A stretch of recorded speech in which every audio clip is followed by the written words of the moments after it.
Mga kaibigan, mga kapanalig, mga masigasig na sumusubaybay, mapagpalang araw ng Biyernes sa inyong lahat. Nasa ika-13 na tayo sa buwan ng Oktubre. Naway nasa mabuting kalagayan kayo at tuloy-tuloy lang tayo sa ating pagninilay, tuloy-tuloy lang tayo sa ating pagsisikap, lalong-lalo na sa paggawa ng kabutihan. Lahat tayo ay tinawag ng Panginoon na maglingkod. Lahat tayo ay alagad ng Panginoon. Ang ating pananalig, ang ating pananampalataya ay hindi lang sana manatili sa ating puso't isipan, kundi ating itong isabuhay. Alam nyo, isang napakalaking kasinungalingan na sasabihin na pananampalataya ay sapat na. Para sa akin, kung titingnan natin, ito ay hindi totoo. Ang pananampalataya ay mabigyan ng saysay kung ito ay isabuhay, ito ay isagawa. Diba? Ang sabi nga ni Apostol Santiago, kung ang pananampalataya ay kulang sa gawa, ito ay patay. No? Maraming mga maglilinlang na mga kapatid natin sa ibang pananampalataya na ito palagi ang pinagsasabi. No? Faith alone can save us. Huwag mong lagyan ng alone. Pananampalataya, faith and works will go together.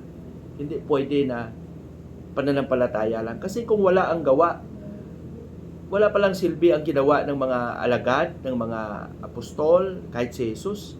Dahil pwede naman ni Jesus na sabihin lang sa mga tao na manalig lang kayo, tapos na. Pero hindi.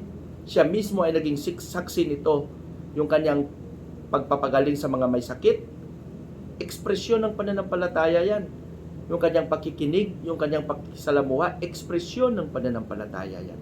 Yung pagtulong sa mga mahihirap, ekspresyon ng pananampalataya yan. Kaya lang minsan kulang sa pag-unawa, nakakalungkot naman. Kaya para sa akin mga kapatid, yung ating pananampalataya ay patuloy nating ipakita. Patuloy nating isabuhay. Subukan nga nating manalig lang tayo at nakaupo ka dyan, walang mangyari.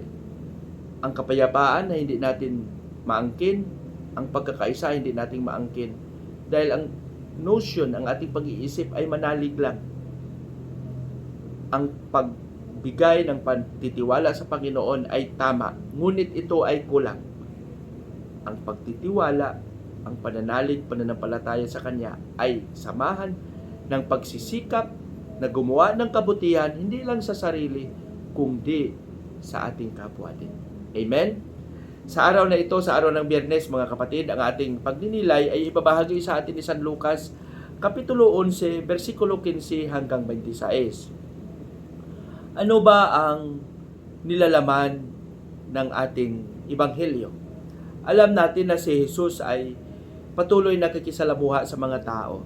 At sa kanyang pakikisalamuha, hindi maiwasan na mapagaling niya ang mga may sakit, mabigyan niya ng pag-asa ang mga walang pag-asa, nakikinig siya sa mga hinaing ng mga tao. At pinapalayas niya ang mga masamang espiritu sa mga sumasanib sa mga tao.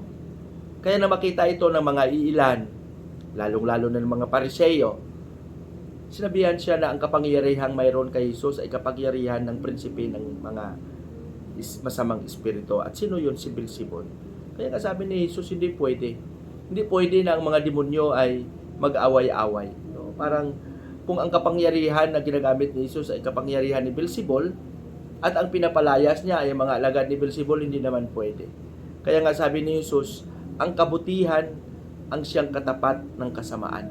Hindi pwede na ang mga kabutihan ay mag-away-away. Siguro para sa akin tama. Kung titingnan natin kung maganda ang ating isip, maganda ang ating saloobin, maganda ang ating nasa puso natin, sana yung kilos natin, yung ating pagsasagawa nito ay mabuti rin. No? Walang kabutihan na magdulot ng kasamaan. No? So, ibig sabihin, ang kabutihan, ang kanyang bunga niyan palagi ay kabutihan din. Tayo ay ipinanganak sa mundong ito na mabuti. Ang binhi na ipinunla sa ating puso't isipan ay kabutihan. Kaya pagsikapan natin na maipahayag ang kabutihan ito. Huwag nating hayaan na ang kasamaan ay siyang maghari sa ating pagkatao at sa ating mga kilos. Amen? Pagpalain nawa tayo ng Panginoon. Sa ating panalangin, Panginoong Hesus, Maraming salamat sa mga biyayang ibinigay mo sa amin. Maraming salamat sa biyaya ng kabutihan. Tulungan mo kaming maipahayag namin ito ng buong katapatan sa pamamagitan ng paglilingkod namin sa aming kapwa. Hinihiling namin ito sa pangalan ni Jesus na aming Panginoon. Amen.